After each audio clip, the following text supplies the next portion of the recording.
Assalamualaikum warahmatullahi wabarakatuh. Saya Nur Hidayah dari kelas MBS 5E, NIM 185211011, akan sedikit menjelaskan tentang manajemen syariah. Yang pertama, apakah organisasi memerlukan manajemen? Untuk mengetahui itu, maka kita perlu mengetahui apa arti dari organisasi. Organisasi merupakan alat untuk mencapai suatu tujuan. Sifatnya statistis yang menghimpun orang-orang yang mengadakan kerjasama itu. Perlu digerakkan oleh suatu fungsi atau proses yang disebut dengan manajemen. Jadi di sini ditegaskan bahwa dalam setiap kerja yang ingin mencapai suatu tujuan tertentu atau tujuan bersama diperlukan adanya sebuah manajemen. Karena dengan adanya manajemen itulah yang akan membantu atau memudahkan suatu organisasi mencapai tujuannya. Yang kedua, pengertian manajemen. Manajemen adalah suatu kegiatan yang digunakan yang mengatur semuanya dengan baik agar dapat melakukan kegiatan dengan efektif dan juga efisien. Oleh karena itu, manajemen dalam kehidupan sehari-hari sangatlah penting. Hal ini karena dengan adanya manajemen kita bisa mengatur semua kegiatan agar dapat berlaku dengan efisien dan juga efektif. Tanpa adanya manajemen, maka kegiatan kita dalam kehidupan sehari-hari akan tidak teratur. Nah, manajemen itu dikatakan penting dalam menjalankan kegiatan dalam sebuah organisasi. Pada dasarnya itu yang pertama, pekerjaan itu berat dan sulit untuk dikerjakan dengan sendiri, sehingga diperlukan adanya pembagian kerja, tugas, dan juga tanggung jawab dalam penyelesaiannya.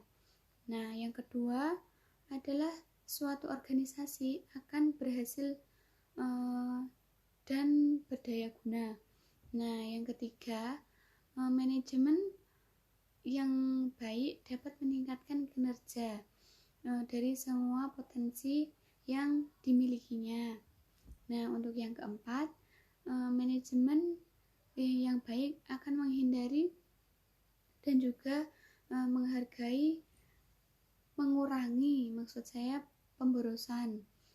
Nah, untuk yang kelima, manajemen merupakan suatu pedoman pemikiran dan juga tindakan kegiatan dalam organisasi. Untuk yang keenam, manajemen itu merupakan suatu pedoman pemikiran dan juga tindakan kegiatan dalam organisasi. Yang ketujuh, manajemen yang baik selalu mengedepankan sebuah kerjasama, terus keharmonisasi, terus juga komunikasi yang konstruktif, seimbang, searah, dan juga saling menghormati dan menghargai dan mencintai sebagai agar tujuan dapat dioptimalkan. Yang kedelapan, manajemen diperlukan untuk kemajuan dan pertumbuhan juga perkembangan agar lebih baik lagi.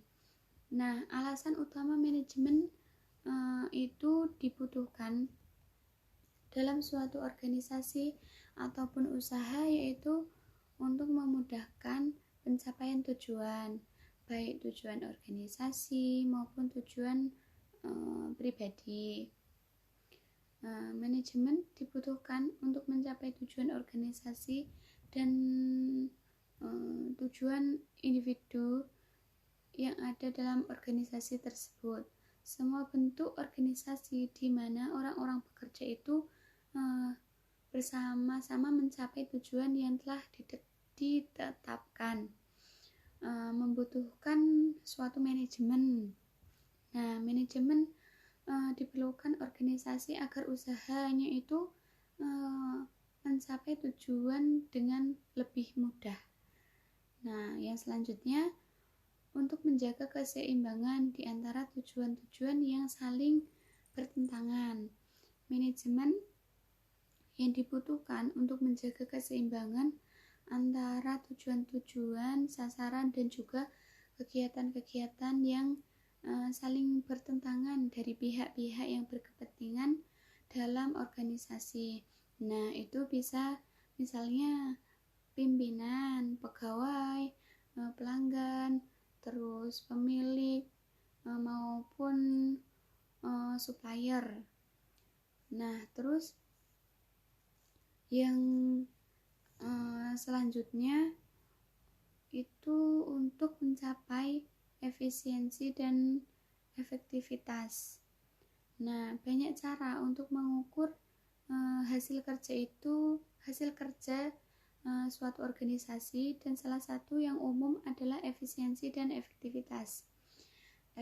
Efisiensi sendiri memiliki arti kemampuan untuk menyelesaikan suatu pekerjaan dengan benar, dengan perbandingan antara sumber daya yang digunakan berdasarkan perhitungan rasio atau perbandingan terbaik antara output dan juga input. Artinya, beberapa output yang dihasilkan dalam proses dibandingkan dengan input yang masuk. Nah, sedangkan efektivitas sendiri memiliki arti kemampuan untuk memilih tujuan yang tepat atau peralatan yang tepat untuk pencapaian tujuan yang telah ditetapkan. Ada 4 tujuan manajemen dalam sebuah organisasi adalah yang pertama, tujuan sosial. Tujuan sosial manajemen adalah agar organisasi atau perusahaan itu bertanggung jawab secara sosial dan etis terhadap kebutuhan dan tantangan masyarakat dengan meminimalkan dampak negatif dari organisasi atau perusahaan tersebut. Yang kedua, tujuan organisasional. Ini tujuan organisasional adalah sasaran formal yang dibutuhkan untuk membantu organisasi mencapai tujuannya. Yang ketiga adalah tujuan fungsional. Tujuan fungsional ini adalah tujuan untuk mempertahankan kontribusi pada tingkat yang sesuai dengan kebutuhan dari organisasi. Nah, yang keempat adalah tujuan individual. Tujuan individual ini adalah tujuan pribadi dari tiap anggota organisasi ataupun perusahaan yang hendak mencapai melalui aktivitasnya dalam organisasi tersebut. Terima kasih. Wassalamualaikum warahmatullahi wabarakatuh.